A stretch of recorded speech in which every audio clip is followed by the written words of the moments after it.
Right, so deception is rewarded, and those who speak out are ridiculed or dismissed as extremists. So the modern Inquisition, those who dare to challenge the status quo are labeled as radicals, extremists, or even mentally ill.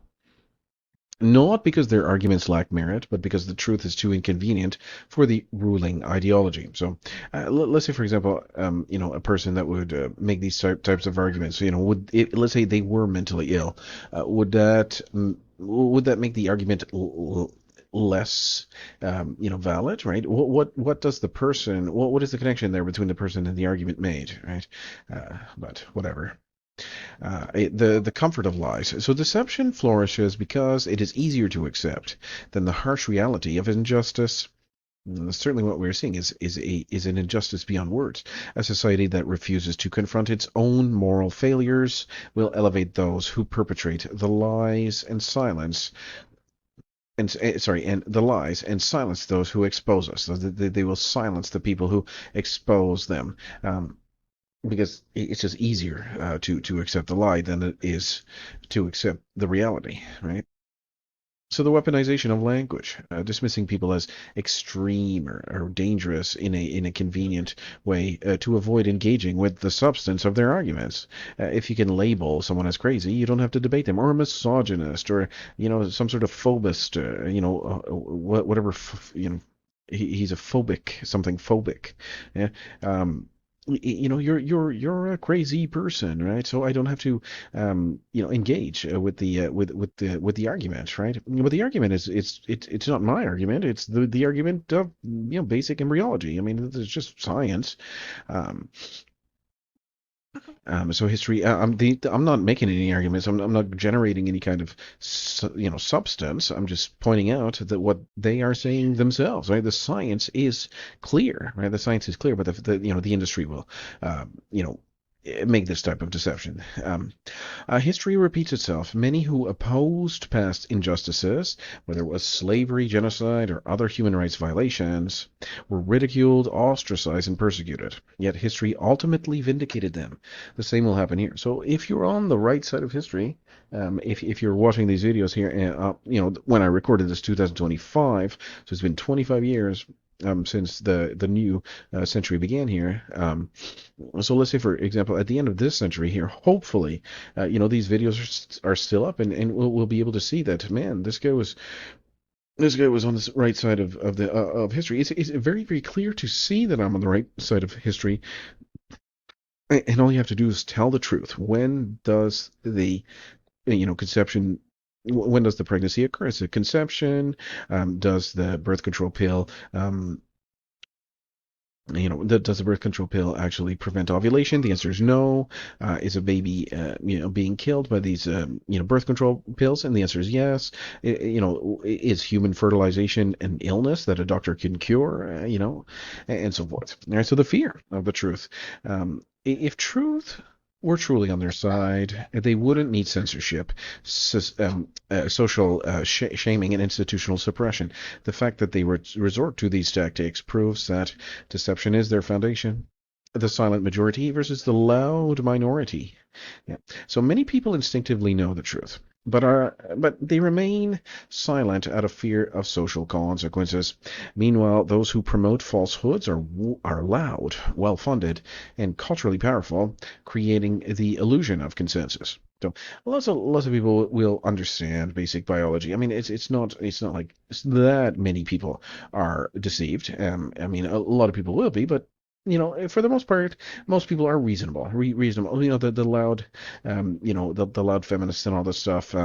They are loud. Not just with the way they dress and their loud voices, but they're just loud in general, right?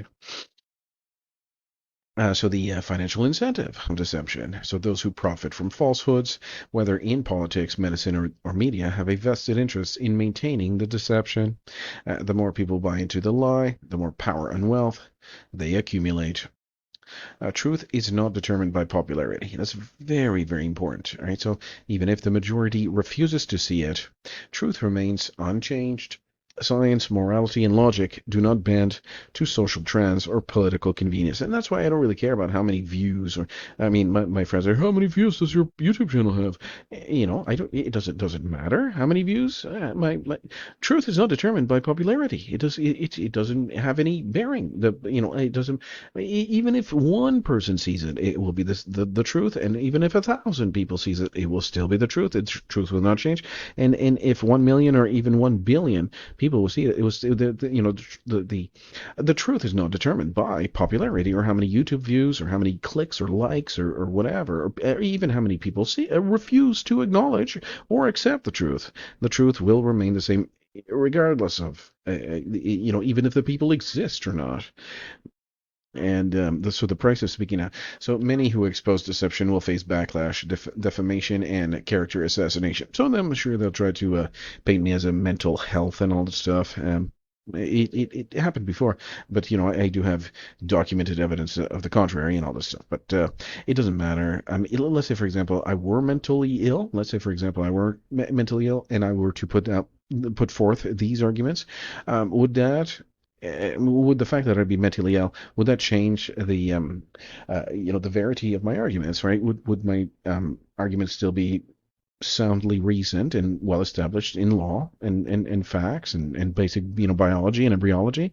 I don't believe my mental illness will bear any type of it will change in any type of if the argument is correct, it's correct. If the argument is not correct and not founded in reason, well then it's certainly not, right? So, let's say, but that is the thing. The flawed reasoning of this guy's crazy, so we're going to completely disregard what he says.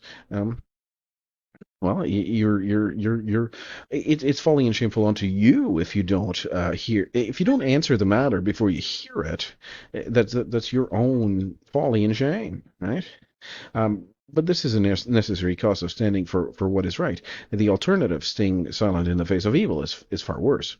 So that's very, very important, right? So the now it's very challenging for advocates of advocates of life, people that don't necessarily like killing babies.